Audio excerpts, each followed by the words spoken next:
Okay, are we ready for a story? Tonight's story is about a lighthouse and a sea lion. The name of the story is The Lonely Little Lighthouse. And it goes like this. In the morning of the sea, perched safely on top of the rocks, stood a little lighthouse. His light shone far out to sea, but no ship had passed by for years. So one day, the lighthouse keeper said goodbye and left him all alone. This made the little lighthouse feel very sad. I'm no use to anyone anymore, he sobbed. My light will soon go out, and I'll be forgotten. Now, some of the seal and walrus who visited the rocks heard the lonely lighthouse. So they put their heads together and very soon thought of a way to cheer him up.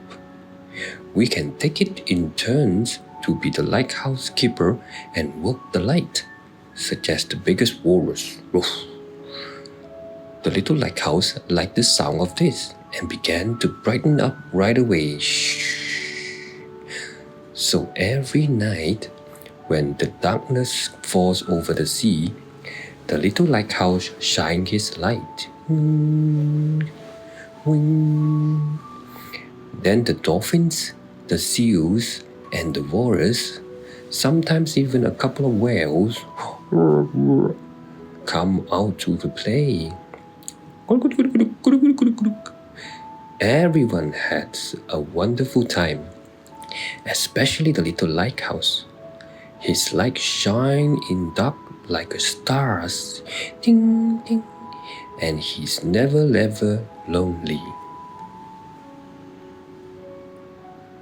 The end. The next story. Okay, now the next story. The next story is about a monster.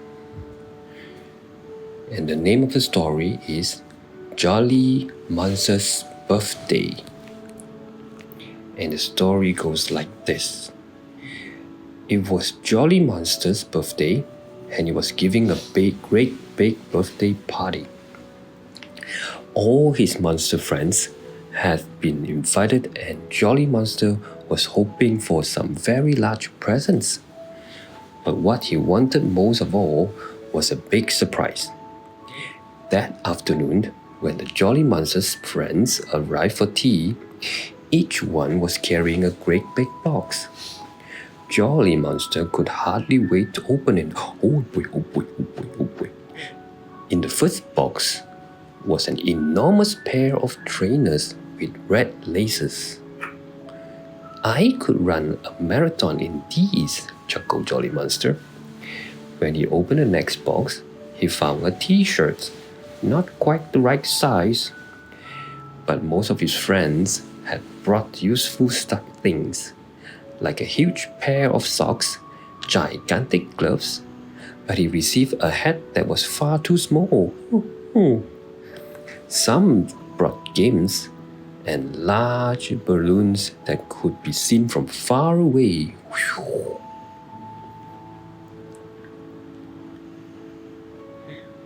They were sacks full of sweets and lollipops as tall as trees.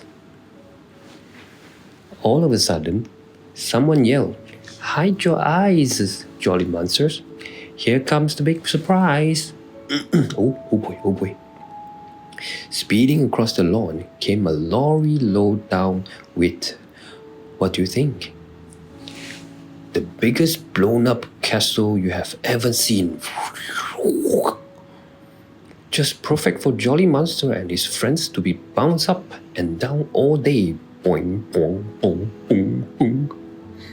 I wish for a big surprise, and this is just perfect, laughed Jolly Monster as he jumped up in the air. Boing, boing, boing.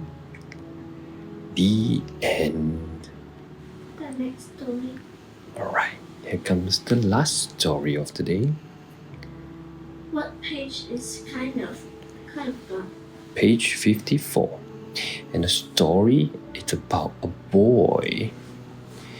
The name of the story is called Bobby Gets Dressed. And the story goes like this. Little Bobby Briggs was a very good boy, except for one thing. He would not get dressed in the morning. When the alarm clock rang at 8 o'clock, Bobby would jump out of the bed straight away, run to the bathroom, wash, clean his teeth, and comb his hair, but he would not get dressed in the morning. This made everyone very cross as well as very late.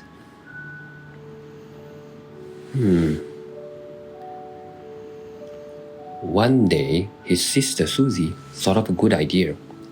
She put all Bobby's clothes for that day into a pillowcase and then played his favorite tunes on his toy xylophone. When the music stops, Susie told her little brother, "Take something out of the pillowcases and put it on."